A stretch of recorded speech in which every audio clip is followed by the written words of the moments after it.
नमस्कार मंडळी, साध्या सोप्या रेसिपीजमध्ये मी पूनम तुम्हाला आज दाखवते भरली मसाला वांगी. बनवायला अतिशय सोपी, चवीला अप्रतिम आणि चवदार अशी वांगी बनवायला काय काय लागणार आहे बघूयात. तर मी 1/2 किलो बारीक आकाराची वांगी घेऊन आली बाजारातनं आणि एका भांड्यामध्ये मी अर्धा चमचा मीठ आणि 1 ते 1.5 ग्लास पाणी घालून घेते. त्यामध्ये ही सगळी वांगी आपण कट करून आणि मग मिठाच्या पाण्यात घालणार आहोत. वांगी ही कट केल्याबरोबर मिठाच्या पाण्यात घालायची, अदरवाईज ती आतमधनं काळी पडतात.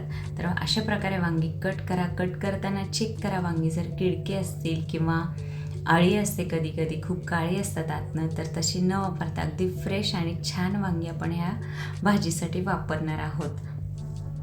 वांग्यांमध्ये आयर्न भरपूर प्रमाणात असतं, त्यामुळे ही वांगी खाल्लेली खूप चांगलेली असतात. तर आणखी काय साहित्य लागणार आहे ते बघूयात. आपल्याला लागणार आहे 1 वाटी बारीक शेंगदाण्याचा कूट, भाजलेल्या शेंगदाण्याचा कूट, अर्धी वाटी बारीक चिरलेला कांदा, 1 वाटी बारीक चिरलेली कोथिंबीर, 1/2 वाटी बारीक चिरलेला टोमॅटो आणि लसणाच्या 10-12 पाकळ्या मस्त बारीक कट करून घ्या. 1 मोठा पळी भरून तेल, 1/2 चमचा मोहरी, 1/2 चमचा हिंग, 1.5 चमचा कांदा लसूण मसाला, 1 चमचा धना पावडर, 1/2 चमचा हळद, 1 चमचाभर मिरची पावडर आणि मीठ चवीनुसार. तर एका भांड्यामध्ये मी आपल्याला जो वांग्यांमध्ये मसाला भरून घ्यायचा आहे तो बनवून घेते आहे. तर त्यासाठी मी शेंगदाण्याचं कूट, धने पावडर, कांदा लसूण मसाला, मी इथे सुहाना प्रवीण यांचा कांदा लसूण मसाला यूज करते. तुम्ही जो चटपट मसाला येतो ना प्रवीणचा, तो सुद्धा यूज करू शकता किंवा अदर कोणताही कांदा लसूण मसाला तुम्ही यूज करू शकता. आणि तुमच्याकडे जर नसेल ना कांदा लसूण मसाला, तर तुम्ही गरम मसाला यूज करून सुद्धा ही भाजी बनवू शकता. तर त्यामध्ये मी धना पावडर, मसाला, मिरची, हळद, मीठ आणि आपण ज्या भाज्या कट करून घेतल्या तर त्यासुद्धा ॲड करून घेऊयात. हाताने हे सगळं मिश्रण छान मिक्स करून घ्या. कोथिंबीरचं प्रमाण मात्र भरपूर ठेवा, जेणेकरून खूप छान टेस्ट येते कोथिंबीरीची भाजीला. तर हे सगळं हाताने छान मिक्स करा आणि मग तसंच वांग्यांमध्ये भरा, जेणेकरून हाताची चव जी असते ना ती सुद्धा वांग्यांना येईल.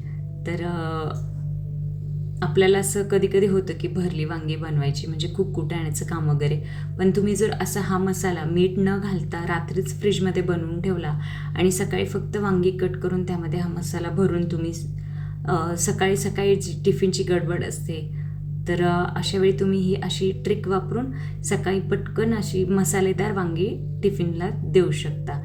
तर मी ही वांगी सगळी भरून घेते. तोवर तुम्ही जर माझ्या चॅनलवर नवीन असाल तर मी माझ्या चॅनलवर अशाच साध्या सोप्या झटपट बनणाऱ्या रेसिपीज अपलोड करत असते, त्यामुळे तुम्ही चॅनलला एकदा नक्की व्हिजिट करा आणि त्याचबरोबर रेसिपी आवडल्यास लाईक करा, शेअर करा, चॅनलला सबस्क्राईब करा.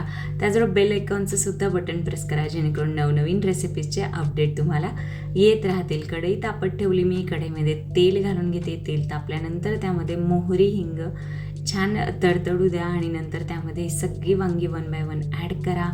तेलावर 2 मिनटासाठी ही वांगी परतून घ्या आणि जो आपण मसाला भरला होता वांग्यांमध्ये त्यातला थोडासा मसाला शिल्लक राहिला होता, तर त्यामध्ये मी थोडं पाणी घालून तो मसाला आणि पाणीसुद्धा या वांग्यांमध्ये ॲड करून घेणार आहे. तर आपल्याला ह्याच्यामध्ये साधारणतः 1 ग्लास पाणी घालून आपण ही वांगी छान शिजवून घेणार आहोत. अगोदर फास्ट गॅसवर एक उकळी तोपर्यंत शिजवा आणि नंतर मंद गॅसवर झाकण ठेवून 10 ते 15 मिनटासाठी ही वांगी तुम्ही छान शिजवून घ्या. पटकन शिजतात. छोटी छोटी गावरान वांगी घ्या फक्त, आणि नसेल तर जी अवेलेबल आहे ती वांगी वापरून तुम्ही ही भाजी करू शकता.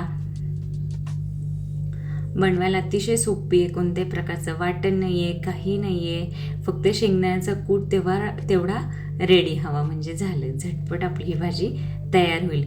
माझ्या चॅनलवर भरली कारली, त्याचबरोबर भरली हिरवी मिरची जी येते ना, मोठी ढबू मिरची, तीसुद्धा आहे, त्याच्यासुद्धा रेसिपीज आहे. तर चॅनल एकदा व्हिजिट करा, जेणेकरून माझ्या आणखी नवनवीन रेसिपीज तुम्हाला तिथे पाहायला मिळतील. तर अशी छान उकळी आली आहे, तर मी झाकण लावून 10 ते 15 मिनटासाठी मंद आचेवर शिजवून घेणार आहे.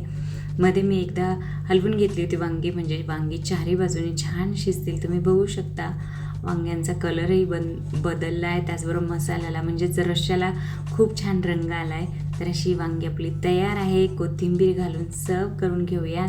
तर मी ते भाकरीबरोबर सर्व करते, तुम्ही चपातीबरोबर किंवा भाताबरोबर सुद्धा खाऊ शकता. तर अशी ही वांग्याची मस्त चमचमीत भाजी तयार आहे. त्याचबरोबर मी आज लंचमध्ये काय काय बनवलं ते सुद्धा तुम्हाला पटकन दाखवून घेते. तर मंडळी, रेसिपी शेवटपर्यंत पाहताय त्यासाठी थँक्यू सो मच. बाय.